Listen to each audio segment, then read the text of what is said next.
Aniya na ang mga dagong balita karong adlaw sa One Mindanao. Tulo ka magkabanay, patay human matrap sa nasunog nga balay sa Isabela City, Basilan. Code White Alert, isa ka sa mga pampublikong ospital sa Davao Region sugod December 21 hangtod January 6 alang sa Kapaskuhan ug bag-ong tuig.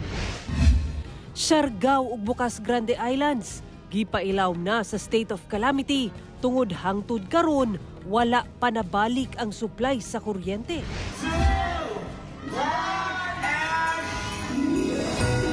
Christmas Village sa Caraga, Davao Oriental ginadayo karong giablihan na sa publiko.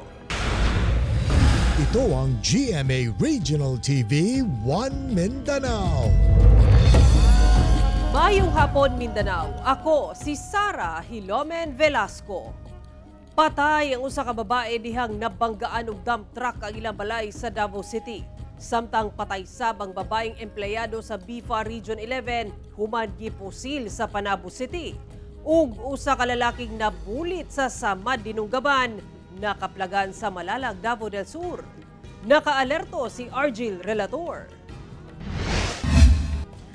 Patay ang 43 anyos nga babae human na banggaan sa usa ka dump truck ang ilang balay sa Purok Santo Niño, Barangay Mandog, Davao City, Sabado sa buntag. Sa investigasyon, gilatas sa duha ka dump truck ang highway dihang nadaot matud pa ang splinter hose sa nagsunod nga dump truck. Busa, gi-sideswipe ni ini ay nagunang dump truck aron unta maminosan ang danyos. Apanawad-an na kini og brake og milahos sa usa ka balay daplin sa highway. Niadtong tungura nang halay ang biktima dihang nabanggaan sa dump truck. Dead on the spot ang biktima. Kasong reckless imprudence resulting in homicide and damage to property ang atubangon sa truck driver nga wala na mihatag og pahayag. Nakabsan gilayon sa iyang kinabuhi sulod sa iyang sakyanan ang 42 anyos nga babaeng senior aquaculturist sa BIFAR National Mariculture Center human kini gipusil niya adtong Sabado sa buntag sa Barangay Kaganguhan sa Panabo City, Davao del Norte. Sa investigasyon sa Panabo PNP, nakaparada ang sakyanan sa biktima dihang kalit lang kining giduol sa suspect o gipusil sa ulo. Gilayong misibat ang suspect human sa krimen. Duha ka basyo sa caliber 9mm pistol o duha ka deformed slug ang na-recover sa crime scene. Parayon ang investigasyon sa kapulisan aron masuta ang motibo ingon man mailhan ang utok sa krimen. Nabulit og Samad Dinunggaban ang lawas ng ining lalaki dihang nakaplagan sa Barangay Bulton sa Malalag, Davao del Sur Lunes sa udto. Nakadawat matud pa og report ang kapulisan nga dunay nakitang patayng lawas sulod sa usa ka abandonadong establishmento sa maong lugar. Naghapa na matud pa ang biktima dihang nakita sa usa ka trabahante sa lugar. Ang biktima gibana-bana ang 5'2" ang gitason, adunay tattoo sa tuong parte sa bukton ug dapi-dapi. Sa tanaw sa Malalag Pulis, posibleng gilabay lang sa maong lugar ang patayng lawas sa biktima. Nanawagan karon ang Malalag Pulis nga makig-alayon kanila sa posibleng nakailas sa biktima. Ako si Argil Relator. 1 Mindanao. Atong sayron ang dugang pang mga balita sa Mindanao. Makaubanato si Efren Mamak live sa General Santos City. Efren. Salamat, Sara. Patay ang tulo ka magkabanay human nasunog ang 5 ka kabalayan sa Isabela City, Basilan. Kabumber 1, padayon pang ginasuta ang tinubdan sa sunog. Ani ang report? Nagdilaab nga kalayo ang mipukaw sa pipila ka mga residente sa Kaumpurna Zone 1 Isabela City, Basilan pasado alas 5 Lunes sa buntag. Gilayon kining girespondihan sa Bureau of Fire and Protection Isabela. Nadeklara kining fire out human ang kapin usa ka oras. Sumala sa BFP Isabela City, miabot sa 5 ka residential houses ang nasunog. Gibana-bana ang moabot sa 850,000 pesos ang danyo sa sunog. Apan, sa maong hitabo, tulo ka magkabanay ang namatay. Magsuon ang 54 anyos nga lalaki ug 40 anyos nga babayi ug anak sa babayi nga 17 anyos nga babayi. Actually sir, when the fire started at exactly 5:08 in the morning kanina po, no. Yung Isabela po is umulan and siguro sir yung mahimbing pa yung tulog ng mga biktima, so that's why they were caught surprised na sa loob pa ng bahay. Gilayong gitagad sa lokal nga kagamhanan ang mga biktima ug ubang nasunugan. Sa tala sa BFP, anaa sa 5 ka magbanay ang apektado sa sunog. Sa lahat ho ng nasunugan, nagbigay ho ang city government ng mga food and non-food items, and doon ho sa mga namatayan, nagbigay ho ng financial assistance for burial and everything else. Padayon pang ginaimbestigahan sa kabomberuan ang tinubdan sa sunog. Initial po sir, no, kasi majority ng fire dito sa Isabela po sir, no, is electrical po. Investigation na ngayon is not yet final. Under investigation po sir. Efren Mamak, One Mindanao. Pipila ka mga vendor sulod sa Cogon Public Market sa Cagayan de Oro mihangyo sa Night Market Committee nga ibalhin ang mga ambulant vendors dayo sa merkado tungod apektado ang ilang kita. Ang detalye sa report ni James Paulo Yap. Karong nagkaduol na ang adlaw sa Pasko, nabati na sab ang Christmas rush, ilabi na sa pinakadakong merkado sa Cagayan de Oro City, ang Cogon Public Market. Apan bisan pa man sa kabisi sa merkado sa Cogon, miangal na karon ang mga vendor sa sulod sa merkado tungod sa kamingaw sa ilang halin pag-abot sa hapon hantod sa gabi tungod sa mga ambulant vendor nga gapamaligya sa gawas sa merkado. Kanang sikat floor number 1 kanang sila nga apektuhan gamitin kay utan manggod, utan. Kaya kanang sila mga isda. Naanay isda kay mamaligya diri sa gawas. Usa pa kuno nga nakahatag og kahasol sa ilang mga suki panahon sa kadlawon ang kalisod sa parking area tungod giukupa na kini sa mga ambulant vendor. Busa hangyo nila karon sa Night Market Committee sa syudad nga ibalhin ang mga ambulant vendor sa lugar nga layo sa merkado aron dili mabalda ang dagan sa trapiko. Mo man ang ingon ni Mayor nga buhi-buhi kinahanglan nga dili kay kamera say mabuhi. Mabuhi ang uban. Yes, tinuod man na. Dawat na muna pero ayaw lang sa intawon di dool din sa merkado kay nagbayad man gud tax good, is permit. Oo, kumpleto mi. Sumala ni Eric Salcedo, usa sa mga tigdumala sa Night Market Committee, nga nadawat na nila ang sulat hangyo sa mga vendor sulod sa merkado sa Cogon ug ginatun-an karon sa komite ang ilang sunod nga lakang. Kining atong mga ambulant vendors nangin nabuhi ko din taon para makakaon. Kita sila og kita nila para mapakaon silang pamilya. Kini pud sila pud nangin nabuhi sab. Muna nga win-win solution kita ani nga kinahanglan kung mahimo. Kauban si Makoy Sempron, James Paulo Yap, One Mindanao. Nakatakdang isaka sa Code White Alert ang mga pampublikong ospital sa Davao Region aron paspas nga maatiman ug galing dunay mga kaso sa firecracker-related injuries ug uban pang trauma cases ato sa pagsugat o pagsaulog sa Pasko ug pagsugat sa bagong tuig. Atong saro ng detalye pinaagi sa report ni Argil Relator live. Argil. Sa araluyo sa pagpangandam sa mga ospital, mas maayo matud pa nga likaya na lang ang paggamit og mga paboto sa pagsugat sa bagong tuig ingon man pagsaulog o pagselebrar sa Pasko. Apan kung dili man kayan do nagay masamdan tungod sa paboto bisan unsa pa man kagamay o kadako ang samad, kinahanglan dalon dayon ang pasyente didto sa mga ospital. Plapla, lantaka, whistle bomb, fountain, piccolo, rocket ug uban pa. Kini ang sagad matud pa ang ginagamit nga pabuto nga maoy nakaangin sa 21 ka mga individual sa pagsaulog sa Pasko niadtong 2023 ug pagsugat sa bagong tuig 2024. Luyo sa kampanya sa pagtuman sa firecracker ban sa mga LGU sa Davao Region ug responsableng paggamit og pabuto sa mga lugar nga ginatugot ang firecrackers. Andam na ang mga pampublikong ospital sa Davao Region alang sa pagdawat og mga pasyente.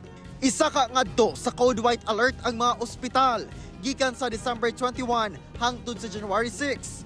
Wala sa mga medical health professionals ang pwede mag-leave. Naalang sila sa vicinity and dapat makaabot sila sa hospital within 5 to 10 minutes kung tawagon sila. Gisiguro sab sa mga ospital nga doon na sila saktong kagamitan sa pagtambal sa mga masamdan. Naatay anti-tetanus kung naay mabuthan, naay antibiotics and pain reliever kung naay mabuthan, naatay mga flashing solution kung naay flashing injury sa mata, naatay mga itlog nato ready para sa mga maka-ingest og watusi nga mga bata. Ang atong mga gamit kintahay man lang ipalayo lang na mga maputan o mga daliri natay mga panggamit.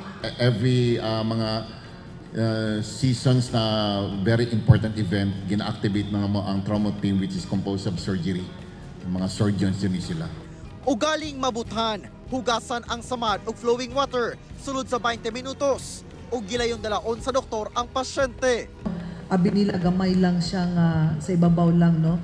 But pwede ang kalalumon sa samad, no? Dili na nila ma-determine. So mas maayog yun nga mato sila sa hospital. Ugaling makatulon og pabuto, labi na sa mga bata. Huwag mong pasukahin. Immediately dalhin sa hospital. Do not induce vomiting kasi it may cause further damage to the gastrointestinal tract. Gawa sa mga mabiktima og pabuto, ginabantayan sab ang trauma cases o kadtong mga nangaangol tungod sa disgrasya sa sakyanan ug samdan tungod sa away sa mga hubog. Kasagaran sa among vehicular accident o mga stabbing is under the influence of alcohol. Sara, matud pa sa paghulagway ni Dr. Ardan sa sitwasyon sa ilang emergency complex sa SPMC daw midnight sale pirmi tungod sa kadaghan sa mga nagpunsisok nga pasyente. Busa kung dili gusto nga mag-appeal dito sa mga pasyente magpunsisok sa ilang emergency complex, likayan na lang matud pa ang kining pagpabuto nga posibleng makasamad no ingon man ang pagmaneho nga hubog. Sara. Tama ka diha, dagang salamat Argil Relator. Gipangunahan ni COMELEC Chair Attorney George Garcia ang voter education ug automated counting machine roadshow sa Davao City. Ano report ni John D. Esteban. Mismong si Commission on Elections Chair Attorney George Garcia ang nagdemo kung paunsa gamiton sa botante ang automated counting machine o ACM. Kini atul sa iyahang pagbisita sa Davao City alang sa voter education ug ACM roadshow sa ahensya niadtong Sabado. Partikularmente sa Daniel R. Aguinaldo National High School nga gitambungan sa kabataang botante. Piniprint niya ang resibo, ibig sabihin kinilala niya ang balota, original na balota yan. So pagkabigay sa iyo ng resibo, ipapakita ngayon yung balota for 15 seconds yung harap. Pwede mo i-counter check, kahit isa lang counter check. Sigon ni Attorney Garcia, mas paspas ang pagboto tungod sa mga machine. Upgraded na gini, itandi sa makinang gamit sa nakalabang eleksyon. The machine is actually a hybridized system. Meron siyang touchscreen, meron siyang shading feature. Ibang company po ang transmission na nanalo. Dati-dati kung sino nanalo sa makina, siya rin ang transmission. Ngayon, binarapat namin kung sino yung involved sa makina, hindi siya ang transmission para may check and balance. Papayagan namin ang lahat ng watchers, picturean yung mismo mga ballot images. Ipasalig ni Attorney Garcia nga reliable ug accurate ang mga makina nga gisupply sa election service provider nga Miro Systems, usa ka South Korean firm. Mipailaw misab daw sa laboratory ug stress test ang tanang 110,682 machines. Lahat mo yan, mga test na yan, ginawa natin DOST para more or less mapagkakatiwalaan natin kasi diba of science and technology mismo. Nakapasa po lahat yung mga machine na yan sa mga test natin. Ang COMELEC Davao Region miingon nga ang ACM Roadshow dalahon ngadto sa mga barangay ug bisan sa lagyong dapit sama sa indigenous people communities aron mahibalo sila paunsa gamiton ang makina sa pagboto. But right now, we have already distributed the automated counting machines to be used for demo. So we have 49 jurisdictions, 5 provinces. Nagpahimang no usab ang COMELEC nga dapat dili mulapas sa ihap sa kinahanglang botohan sa usa ka posisyon ang i-shade sa balota aron mabilang ang boto sama sa pagsenador nga 12 lang dapat ug usa ka party list. Kauban si Jojo Solarte sa kamera, John D. Esteban. 1 Mindanao. Ito ang GMA Regional TV 1 Mindanao.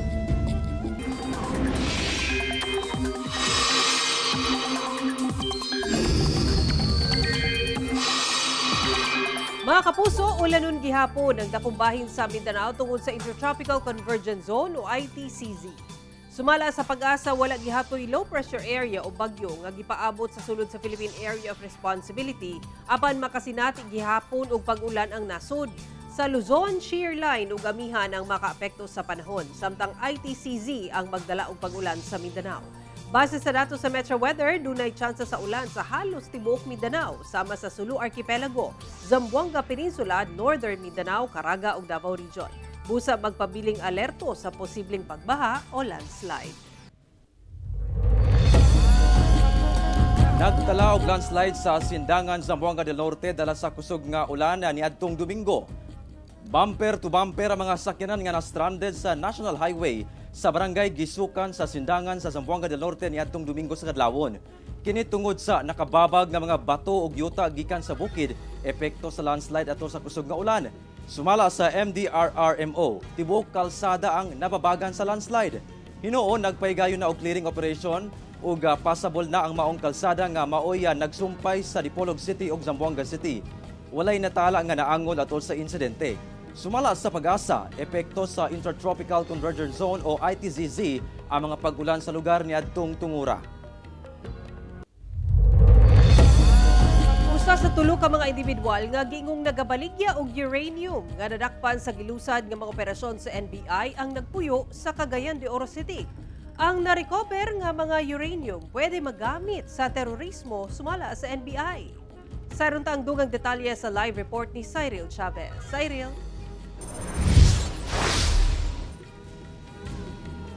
Yasara, dako ang pasalamat sa Barangay Council sa Gusa dinhi sa Cagayan de Oro City sa pagkasikop sa mong sospek sanglit ang depleted uranium materyales sa paghimo og nuclear bombs. Ani ang report? Hoy! Hindi yan! Bakit, sir? Bakit ka? Pinaspasay nga gisulod sa mga operatiba sa National Bureau of Investigation kon NBI. Kining usa ka balay sa Barangay Gusa sa Cagayan de Oro City sa ilang gilusad nga operasyon. Nadakpan ang pinaka-target sa operasyon nga miyembro sa grupo nga gapamaligya og uranium sa nagkadaiyang lugar sa nasod. Ana sa kapin, 5 ka kilo sa uranium ang nakumpiska sa panimalay sa sospek sa Cagayan de Oro. Positibo kining uranium-238 o uranium-235. Positibo sab kini nga radioactive sigon sa PNRI. Butang nga delikado sa tawo, busa ang mga miyembro sa PNRI. Makita pa nga naka-protective suit. Sumala sa Philippine Nuclear Research Institute nga ang depleted uranium o sa kamatang sa mineral nga pwedeng magamit sa terorismo, partikular sa paghimo og nuclear weapons. Ang DU ay maaring gamitin as dirty bombs or radiation dispersal devices. This makes the DU as dirty bombs the ultimate weapon of terror. Powder, pag na-inhale, pag pumasok sa lungs, alpha emitter yun eh. Yun talaga ang magiging may material ka na nasa loob mo na nagge-generate ng alpha particles, which is a potential route for cancer. Nagpasalamat ang Barangay Council sa Gusa sa pagkasikop sa maong sospek na ilan lamang nila ang suspitsado sa lugar nga adunay laundry business. Kami sa barangay doon na ami mga agent nga nasa Jagalakaw sa barangay, labi na kong information sa drugs, pero sa mga inana nga high valued na kaayo, kami wala kayo may capacity diha. Una pa man ang operasyon sa Cagayan de Oro City. Una na nga nadakpan sa NBI ang lain pang mga suspitsado sa Pasay City ug Mandaue City sa Cebu. Inimbestigahan na ngayon sa tulong ng ating Interpol at FBI and other agencies. Dinidetermine na natin kung paano na ipasok dito sa Pilipinas yung mga uranium na yan. Kasong paglapa sa RA 5207 o Atomic Energy Regulatory and Liability Act of 1968 ang ipasaka batok mga sospek. Ang problema sa otoridad, sanglit, karaan na ang maong balaod. Gawas nga, ubos ang silot, mamahimo sab nga makapiyansa. We hope that there will be a review of the law. As we speak, we understand that there is a pending bill para ma-improve itong batas. Sara, sa ulahing impormasyon gikan sa NBI, ilan na matod pa nadala ngadto sa korte sa Pasay City ug dinhi sa Cagayan de Oro City ang mga suspitsado ug napasakahan na og kaso. Magpadayon sa matod pa ang ilang monitoring nga pagahimuon aron masuta kung sa paunsang paagi nakasulod ang maong uranium dinhi sa nasod. Sara. Okay, dagang salamat, Cyril Chavez. Gidaig sa Panabo City LGU ang NBI Region 11 sa malampusong operasyon batok sa Pogo Hub sa Panabo City sa miaging semana. Kay dumduman nga ni atong Biyernes, nadakpan sa NBI 11 ang 55 ka Chinese national. 3 ka Malaysian national ug usa ka Pilipino nga illegal nga nag-operate og pogo sa Panabo City. Tungod niini gipasalamatan ni Panabo City Mayor Jose Relampagos ang mga personahe sa National Bureau of Investigation, kapulisan ug mga opisyal sa barangay sa pagkasikop sa mga sospek. Matod sa mayor, ang operasyon sa NBI usa ka mahinungdanon nga lakang alang sa pagsulbad sa iligal nga kalihukan sama sa iligal nga sugal. Nagtuo si Relampagos nga ang paspas nga aksyon gikinahanglan aron mawagtang ang mga posibleng hulga sa kahapsay ug kalinaw sa syudad.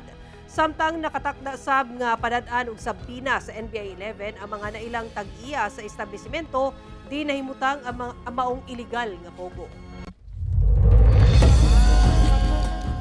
Gibida sa usa ka exhibit sa Kongreso ang kapuslanan o gamit sa kawayan. Gibida ato sa Bamboo Brilliance Innovations and Inspirations in Sustainable Designs ang pipila ka musical instruments sama sa gitara ug marimba. Doon na say baskets ug mga dekorasyon sa balay. Doon na say mga bangko ug lamisa sa eskwelahan nga pwedeng higdaan sa mga bubakwit kung dunay katalagman. Usa kini sa mga proyekto sa DOST Forest Products Research and Development Institute. Samtang sa bahin sa pribadong sektor, gipangunahan ni Mrs. Carolina Jimenez sa Carolina Bamboo Garden ang hisgutanan kalabot sa kapuslanan sa mga kawayan. Giawhag niya ang mga kongresista nga magpasa og balaod aron pakusgan pa ang bamboo industry sa nasod. Daghan daw ang pwedeng mahimo sa kawayan aron mapalambo ang komunidad ug ekonomiya. Mulungtad ang bamboo exhibit hangtod sa Huwebes, December 12. Incentivize bamboo cultivation and establish the Philippines as a global leader in the engineered bamboo industry. With your support, we can create a sustainable supply chain that not only meets global demand, but also uplifts our people and restores our environment. Ito ang GMA Regional TV 1 Mindanao. Giauhag sa DNR Region 12 ang publiko nga protektahan ang mga whale shark o butanding nga masiplatan sa Sarangani Bay. Kiniman nakadawat og report ang buhatan kalabot sa ubay-ubay nga presensya niini sa maong kadagatan. Ubay-ubay na matud pa ang nasiplatan nga sa mga residente nga presensya sa mga whale shark o butanding sa Sarangani Bay. Matod sa Protected Area Management Office sa Sarangani Bay Protected Seascape sa DNR Region 12, gawa sa upat ka mga butanding nga nasiplatan ni atong December 1, doon na matud pa'y mga susamang hayop ang nasiplatan sa mga lugar sa milabay nga mga semana. Busag iawhag niini mga residente nga protektahan kini sama sa pagpalong sa makina o pag-maintain sa 13-meter distance gikan sa bangka alang sa mga swimmer o divers silikayan kining gunitan. Bukuron lakip ang paghatag og pagkaon. Angay sab nga naa sa 3 to 5 meters ang distansya sa maong butandi. Dugang sa DNR 12 ang presensya sa maong mananap sa maong lugar usa ka indikasyon nga naa sa maayong kahimtang ang maong dagat nga puno sa makaon sa maong mananap sama sa mga gagmay isda, fish eggs ug plankton. Patay lawas sa usa ka lalaki nga dunay mga samad dinunggaban nakaplagan sa usa ka hilit nga lugar sa General Santos City. Wala na'y kinabuhi kining lalaki nga nakaplagan sa usa ka hilit nga lugar sa Purok Ngilay, Barangay Tambler sa General Santos City pasado alas 8 sa buntag adlaw Lunes. Duna kini samad sa liog ug usasab ang samad sa laing bahin sa lawas. Ang mga biktima nag-edad og 29 anyos, usa ka dance instructor ug residente sa Barangay Kalumpang sa Gensan. Matod sa General Santos City Police, ang maong biktima gireport na sa kabanay niini sa Police Station 10 nga missing ni adtong Sabado, hangtod nga napalga na lang kining patay. Na-recover sab sa crime scene ang usa ka pulang motorsiklo nga posibleng gipanag-iyahan sa biktima. Ginasuta pa sa kapulisan kung kinsa ang sospek, lakip ang motibo sa pagpatay sa maong biktima. Padayon paghihapong nakasinati og walay kuryente ang tibok isla sa Siargao Island. Sumala sa electric provider, ginasuta pa nila kung asa nga bahin sa submarine cable ang dunay guba. Ani report ni John D. Esteban. Sa pakiginabi sa GMA Regional TV 1 Mindanao, kang Jaire Dorothy, staff sa MDRRMO ug residente sa San Benito sa Siargao Island, Surigao del Norte. Tungod sa lapas simana na nga walay kuryente, nagkaproblema na sila sa supply sa tubig kay pipilara ang mga water station nga dunay generator. Apektado sab ang pagkinabuhian sa pipila ka mananagat sa lugar. So konti lang yung water stations na may generator. So may iba pa na from other municipality pumupunta pa dito para bumili. Livelihood ng fisher folks namin naaapektuhan na kasi yung dati, yung isang block ng ice parang sa 700-800 lang. Yun halos lumoble na may umaabot na ng 1.5. Yung ibang fisher folks, hindi na sila nakakapag-livelihood nila. Hasta ang turismo apektado na pod. Nagmahal na ang mga palaliton kay midoble ang presyo sa lana tungod sa power outage. Yung ibang mga hostel, parang nalulugi na siguro sila if on yung generator nila 24/7.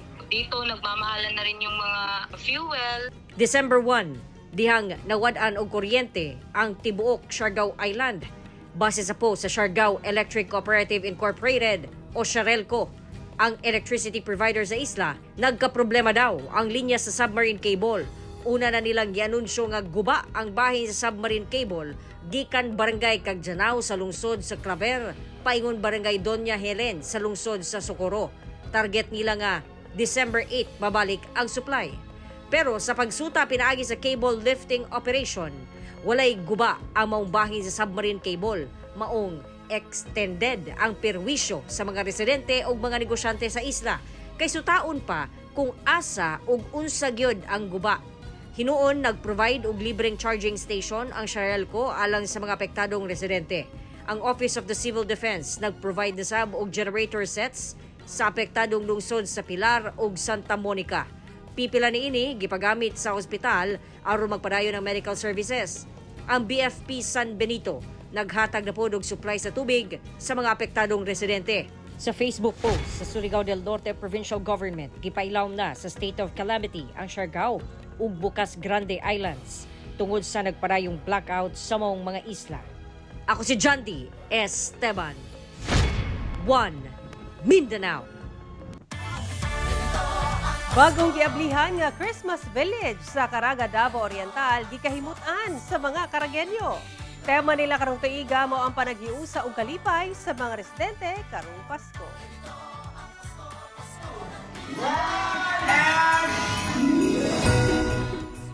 Malampusong ipahigayon ng 3rd grand opening sa Christmas Village sa Caraga, Davao Oriental. Tema sa ilang Christmas Village ang panaghiusa og kalipay sa katawhan sa lungsod bisan na sa mga naagi ang pagsulay. Gawa sa nindot ng mga Christmas decoration nga gipalibot sa tibok lugar, dula sab kini nagkalalaing food stall sa palibot. Oportunidad sa mga negosyante nga mopahimulo sa kita karong panahon sa Pasko. Matagabi, dunay lain-laing mga kalingawan nga giandam alang sa mga mobisita, sama sa live performances, games ug uban pang aktibidad. Mga kapuso, 15 dias na lang una ang Pasko. Mao katamuling balita sa Mindanao karong adlaw. Mamahimo ninyo kini makita pag-usab pinaagi sa pagbisita sa official website sa GMA Regional TV o bisita ang among official YouTube channel ug i-click ang subscribe button para sa pinakauling balita. Daghang salamat sa atong mga kapuso sa Mindanao nga nagalantaw kanamong sa atong mga kapuso abroad. Padayon lang sa pagtutok sa mga lokal nga balita matag adlaw tungod sa GMA Regional TV, Local News Matters.